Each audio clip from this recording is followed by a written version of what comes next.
사랑하고 보고 싶은 프라미스 성도 여러분, 좋은 아침입니다.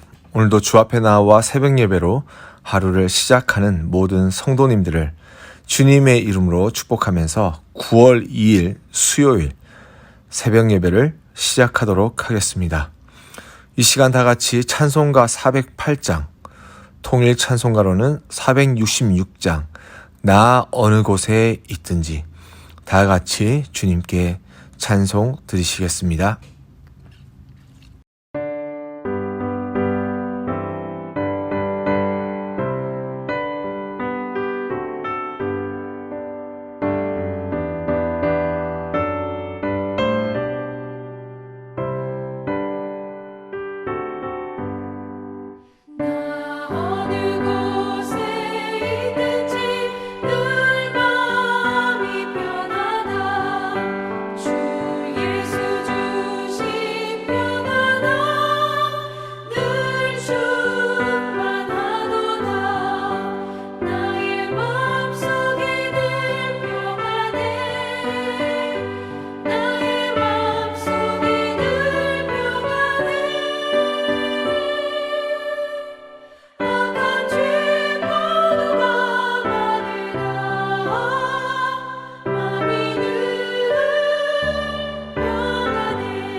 하나님께서 우리에게 주신 말씀은 창세기 37장 18절로 36절까지 말씀입니다.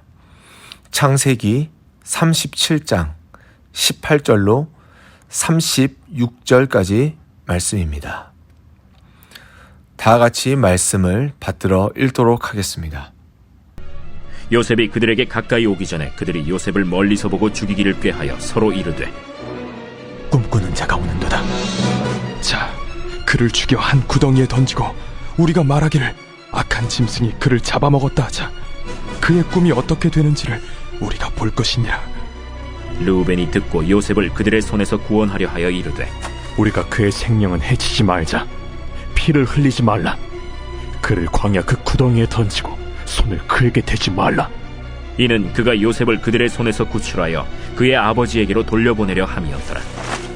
요셉이 형들에게 이르매 그의 형들이 요셉의 옷, 곧 곧 그가 입은 채색 옷을 벗기고 그를 잡아 구덩이에 던지니 그 구덩이는 빈 것이라 그 속에 물이 없었더라. 그들이 앉아 음식을 먹다가 눈을 들어본즉 한 무리의 이스마엘 사람들이 길르앗에서 오는데 그 낙타들의 향품과 유향과 몰약을 싣고 애굽으로 내려가는지라. 유다가 자기 형제에게 이르되 우리가 우리 동생을 죽이고 그의 피를 덮어둔들 무엇이 유익할까? 자, 그를 이스마엘 사람들에게 팔고 그에게 우리 손을 대지 말자. 그는 우리의 동생이요 우리의 혈육이니라. 하매 그의 형제들이 청종하였더라. 그때 미디안 사람 상인들이 지나가고 있는지라 형들이 요셉을 구덩이에서 끌어올리고 은 20에 그를 이스마엘 사람들에게 팔매 그 상인들이 요셉을 데리고 애굽으로 갔더라. 르우벤이 돌아와 구덩이에 이르러 본즉 거기 요셉이 없는지라 옷을 찢고 아우들에게로 되돌아와서 이르되 아이가 없도다. 나는 어디로 갈까?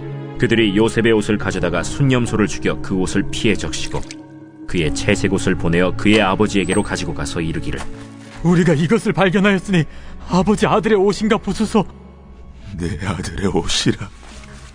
악한 짐승이 그를 잡아먹었도다. 요셉이 분명히 찢겼도다. 하고 자기 옷을 찢고 굵은 배로 허리를 묶고 오래도록 그의 아들을 위하여 애통하니 그의 모든 자녀가 위로하되 그가 그 위로를 받지 아니하여 이르되 내가 슬퍼하며 서울로 내려가 아들에게로 가리라 하고 그의 아버지가 그를 위하여 울었더라. 그 미디안 사람들은 그를 애굽에서 바로의 신하 친위대장 보디발에게 팔았더라. 오늘 하나님께서 우리에게 주신 말씀을 가지고 요셉을 팔다 라는 제목으로 여러분과 말씀을 나누길 원합니다. 하나님의 말씀이라고 하였을 때 성경은 디모데스 후서 3장 16절에서 하나님의 감동으로 되었다라고 말씀합니다. 이 의미는 하나님이 숨을 불어 넣으셔서 하나님의 사람들을 통하여 정확하고 무오한 하나님의 진리의 말씀이 쓰여졌다는 것을 의미합니다. 세상은 그동안 수많이 바뀌어 왔지만 그 변화 속에서 하나님의 말씀은 변화하지 않았습니다. 왜냐하면 하나님은 영원하시고 하나님은 변함이 없으신 분이시기에 그분의 사랑도 그분이 뱉으신 말씀도 그분의 약속도 변하지 않았기 때문입니다. 그래서 우리가 어떤 나라에 살든 어떤 세대에 살든 이 하나님의 말씀을 통하여 능력과 지혜를 얻어 세상 가운데 하나님의 뜻으로 승리하게 되는 이 귀한 영광이 하나님의 말씀을 붙잡고 살아가는 모든 사람들에게 임하게 되는데 그것이 바로 여러분과 저의 삶입니다. 하나님의 말씀을 따라 살아간다는 것은 우리의 삶의 기준이 하나님의 말씀이 된다는 것을 의미하며 나의 생각도 있고 내가 원하는 삶의 방향이 있지만 하나님의 깊으신 뜻을 우리의 삶의 최고의 가치를 두고 그 말씀이 내 삶으로 고백될 때까지 그 말씀을 붙들고 살아가는 것, 그것이 바로 우리의 신앙생활인 것입니다. 이렇게 하나님의 말씀을 붙잡고 신앙생활을 계속하다 보면 깨닫게 되는 것은 하나님의 말씀은 그 자리에 가만히 계시는데 나의 삶이 변하고 나의 마음과 나의 환경이 변함에 따라 그 하나님의 말씀이 더 깊이, 더 귀하게 느껴진다는 사실입니다. 이것이 바로 하나님의 말씀의 위력이 아닐까 생각되어집니다. 우리가 오늘 말씀과 같은 요셉의 이야기를 들었을 때에도 이 말씀이 우리에게 어떤 분에게는 수십 번, 어떤 분에게는 수백 번 듣고 묵상했던 말씀인데도 불구하고 오늘을 살아가는 우리에게 새로운 말씀으로 다가오는 것은 이 하나님의 말씀이 살았고 운동력이 있으며 과거에 말씀하셨던 하나님만 계시는 것이 아니라 지금 말씀하고 계시는 살아계신 하나님이 여전히 우리와 함께 하고 계시기 때문입니다. 사랑하는 성도 여러분, 하나님께서 하시지 못하는 일이 있으십니다. 똑같은 일을 하시지 못하십니다. 하나님의 역사 가운데는 반복이라는 것이 없습니다. 똑같아 보이지만 그 속을 보면 너무나도 다른 하나님의 역사하심을 보게 됩니다.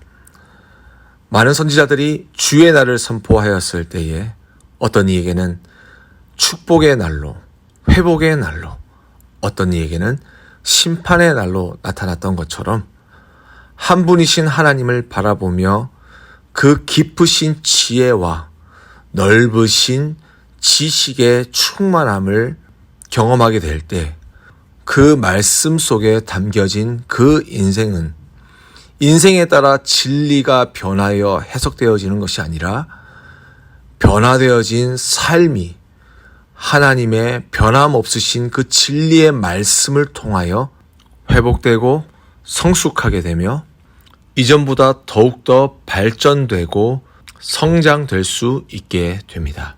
우리는 이것을 가르쳐 말씀의 역사라고 하고, 그러기에 오늘도 우리는 하나님의 말씀을 펴고 그 말씀을 마음으로, 영으로 받으려고 하는 것입니다. 오늘의 본문의 말씀은 어쩌면 한 사람의 잘못으로 시작된 이야기입니다. 10명의 형이 막내 동생을 죽이려고 하는 사건입니다. 이들의 가족사를 보면 이 형제는 하나가 될 수 없습니다. 왜냐하면 아버지 야곱은 2명의 어머니와 2명의 여종으로부터 자식을 낳았지만 단 한 사람인 라헬을 사랑하였고, 그녀의 아들인 요셉은 아버지인 야곱의 편애를 통하여 자신이 범한 것도 아닌 아버지에 의해 다른 형제들로부터 미움을 받았습니다. 아버지인 야곱이 눈치가 조금만이라도 있었더라도 요셉이 이 지경은 되지 않았을 것입니다. 어제 우리가 읽은 말씀에도 보면 17살에 요셉은 다른 형과 달리 채색 옷을 입고 다녔습니다. 이것은 앞으로 이 집안의 상속자가 누구인지를 이야기합니다. 위에 10명의 형들이 건재하게 살아있는데 아버지 야곱은 가장 어리고 가장 연약한 요셉만을 사랑했습니다. 이런 복잡한 가족사를 생각해 보면 요셉이 형들로부터 미움을 받는 것 당연할 수 있으나 자신의 같은 혈육인 막내 동생을 죽이려고 하는 것은 결코 용서받을 수 없는 죄입니다.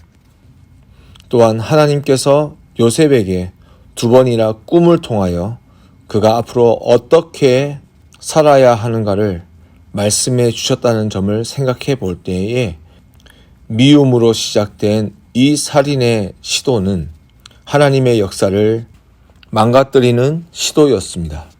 하지만 하나님께서는 이러한 인간의 죄악된 잘못된 선택과 결과들을 뛰어넘으시고 항상 자신의 뜻과 자신의 계획대로 세상을 주관하시며 세상을 이끌고 계심을 볼 수 있습니다. 오늘의 본문에서도 형들이 분명 요셉을 죽이기로 했는데 장자인 르우벤의 마음이 흔들리기 시작합니다. 그러면서 그가 이야기합니다. 우리가 그의 생명은 해치지 말자. 피를 흘리지 말라. 그를 광야 그 구덩이에 던지고 손을 그에게 대지 말라 라고 말합니다. 여러분, 여기서 느끼셨겠지만 바로 하나님의 개입이 시작됩니다. 인간의 미움으로 시작된 이 살인의 이 시도로 하나님의 계획이 망쳐지지 않도록 하나님은 르우벤의 마음을 바꾸셨던 것입니다.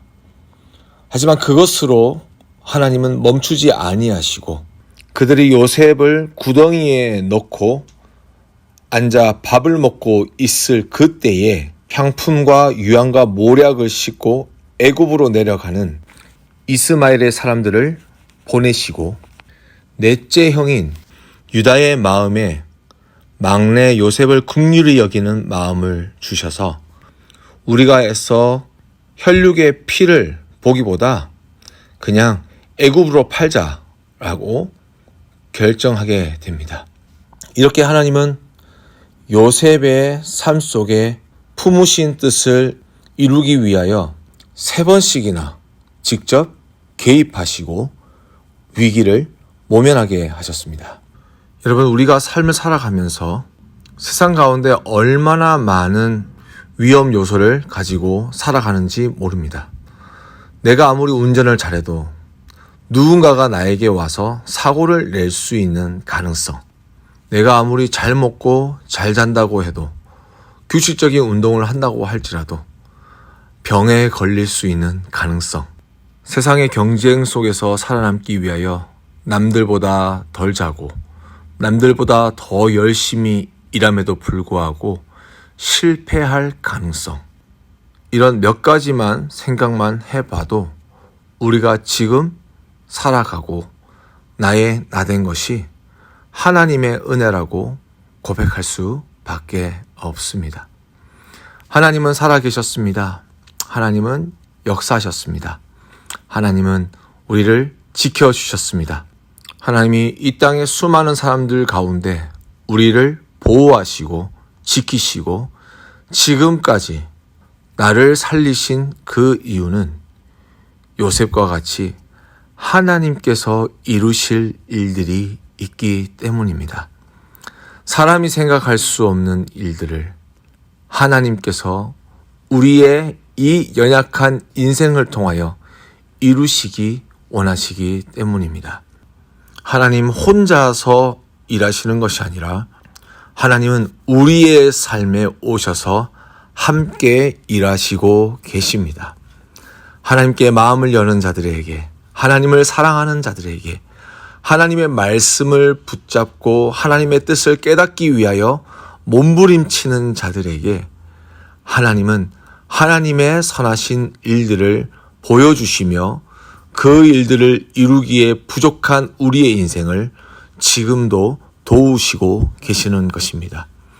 그래서 사도 바울은 로마서 8장 28절에서 이렇게 고백합니다. 우리가 알거니와 하나님을 사랑하는 자들에게는 모든 것을 협력하여 선을 이루느니라. 여기서 선이라는 것은 하나님의 뜻을 의미합니다. 하나님이 원하시는 것, 하나님이 일하실 일들을 이야기합니다.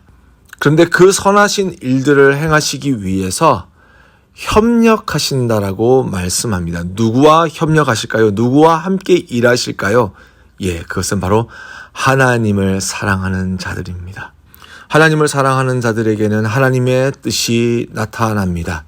하나님의 특별한 도우심이 그들의 삶 가운데 있게 됩니다. 그것이 바로 여러분의 삶이며 저의 삶이고 우리의 믿음의 선배들이 걸어왔던 삶입니다. 하나님을 사랑하는 사람들은 현실에 주저하지 않습니다. 오히려 세상 가운데 거센 풍파가 나에게 덮쳐올 때에 주님을 붙잡고 믿음으로 견뎌내는 것이 바로 하나님을 사랑하는 사람들의 진정한 모습일 것입니다. 또한 하나님의 사람은 환경을 바라보기보다 하나님만을 바라봅니다. 요셉을 죽이려고 했던 형제들의 시선을 보십시오. 그들은 자신이 미워하는 요셉을 바라봤고 요셉을 죽일 구덩이를 봤으며 그리고 지나가는 상인들을 보았습니다. 그들이 무엇을 볼 때마다 그들의 마음은 분주했고 불안해했습니다. 그러나 요셉을 보십시오.